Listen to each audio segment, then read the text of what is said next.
So the New York Islanders, they can't catch a break. The NYCB Live, former Nassau Coliseum, is currently shutting its doors, and things don't look good for the New York Islanders going into next season. We'll talk about that in this video. If you like what we're doing here at Goal Line Hockey, want to see the latest news around the NHL, make sure to give this video a thumbs up and a subscribe down below. Let's take a look at what the Islanders are going to have to do for next season. So billionaire Mikhail Prokhorov, CEO of Onyxum Sports and Entertainment, is shutting down the former Nassau Veterans Memorial Coliseum, also known as today NYCB Live. So the story with the stadium is obviously with the virus and the lack of people being there and making money off the area, the bills have been adding up, and unfortunately the building will be shutting its doors for the next little while as he looks for a owner to sell it to. Shutting down the venue while seeking investors for taking over the operations of the building and picking up the remaining debt on the building, which is $100 million in loans on the property. Yikes. So obviously it doesn't look too good for the New York Islanders right now because they still have another season of they were planning on playing all of next season at Nassau Veterans Memorial Coliseum, NYCB Live, and transitioning, and this would be sort of a bridge on their way to their new Belmont Arena, which will be opening in the 2021-2022 NHL season. Now, even that is not for sure at this point because there was obviously a little while where the construction zone, they weren't working on it during the whole virus and the pandemic. So even that is still up in the air. Obviously, this is very disappointing for the New York Islanders. They've been in the Nassau Veterans Coliseum since 1972 when they were an expansion team, and the Nassau Coliseum actually opened a year earlier in 1971. This was also a Mitchell Field, former Air Force base, which is why Nassau Veterans Memorial Coliseum, that's kind of where the name sort of developed from, and that's, it's really disappointing for the Islanders. I mean, they're working on building up that area surrounding the building as well, adding a couple of office buildings and apartments and stuff like that right outside the Coliseum. Those have been put on hold as well, obviously with the pandemic. And just obviously there's been talk in the past, the Islanders had the Lighthouse Project and plenty of other things that they've talked about to redo that Coliseum. And a lot of them fell through.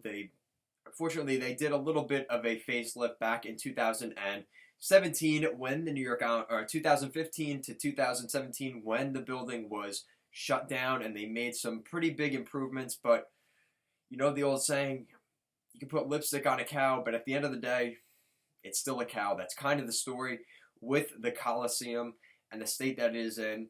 It's not one of those highly touted venues either. It's going to be hard to find an investor long term because you just look at other venues in the area that people on Long Island have been going to. They're willing to go to New Jersey to the Prudential Center, which not only for hockey but for concerts. Obviously, you have Madison Square Garden in New York City as a big one. Belmont Arena is going to be a rival as the Long Island concert venue sporting facility. So the Coliseum kind of falls down there. And even up in Bridgeport, you have Webster Bank Arena, who also holds plenty of concerts and things like that. So there's just a lot of competition for the aging Nassau Coliseum. Its days are probably numbered at this point. It's over 50 years old, and it really hasn't seen the upgrades that are needed, like a Madison Square Garden, where it just constantly gets upkeep. And unfortunately, it's showing its age. It's one of the smaller buildings, only holds, I believe it's 14,500. So it's just not enough in today's world. They just, hockey arenas, sports venues in general. They also had the Nets affiliate team, the Long Island Nets, in that building as well. So they're going to probably be rehomed. But a professional franchise, the New York Islanders, are probably going to have to head back to the Barclays Center next season. Mikhail Prokhorov also owns the Barclays Center, so the Islanders will probably be heading back to Barclays Center next season. probably to the dismay of not only the Islander fans out there, but to the owners, Scott Malkin and John Ledecky, who have been working so hard to get the Islanders to stay on Long Island and play as many games at NYCB Live until the move to Belmont.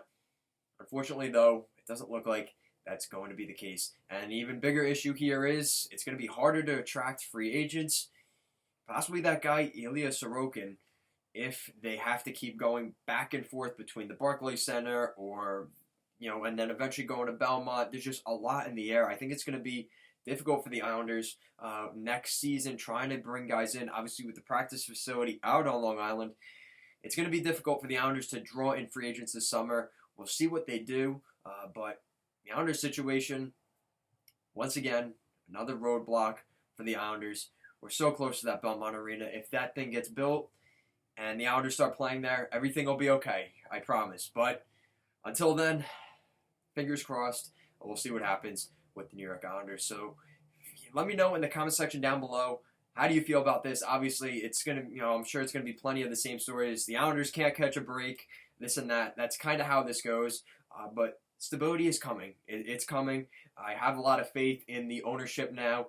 Obviously, Charles Wang passing, it was a blessing in disguise, I think, because now the Islanders kind of have that stability, and they, obviously John Ledecky, always on the train, talking to fans, always there with the New York Islanders fans, and very involved in the community. I think the future looks bright for the Islanders here. There's been talk that this new arena is going to have a very Coliseum-esque atmosphere, and even though things are tough right now, it's just going to make it that much better when the Islanders drop the puck in the fall of 2021 at Belmont Arena. So that's it for this video. If you like what we're doing here at Goal Line Hockey, want to see the latest news around the NHL, make sure to give this video a thumbs up and a subscribe down below. Thank you so much for watching, and have a great day.